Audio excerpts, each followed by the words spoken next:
izay mpamindra fo mpiaino ireo vavakay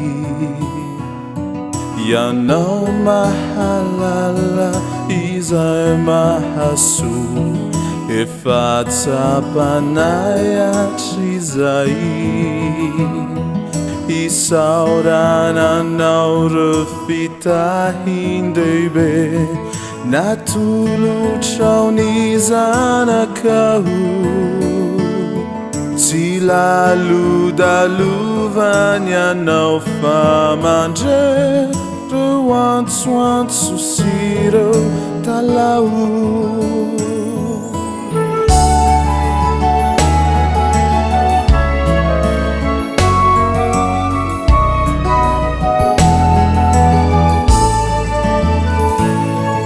fanamelany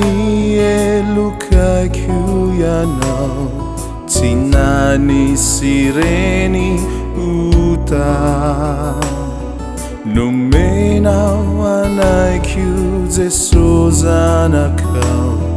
nanafaka nando nitrosa hafalina tsy omby tratra tokoa no indro isaorananao ireo lasa ratsy tsy tiako ifo de indro efa rofafanao fiderananye hoanao tompo mandraky izay fitahindehibe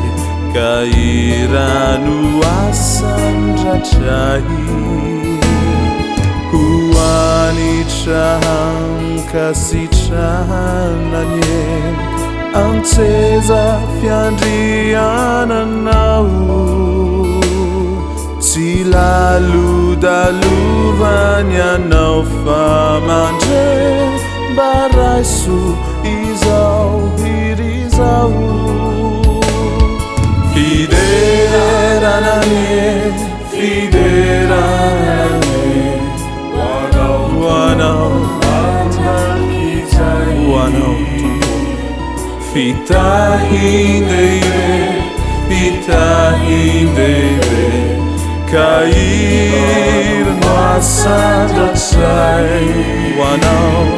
huanitranga kasitrahananye anseza fiandriananao tsy lalodalovany anao fa mandre barasure zao irizao tompo helony vavakai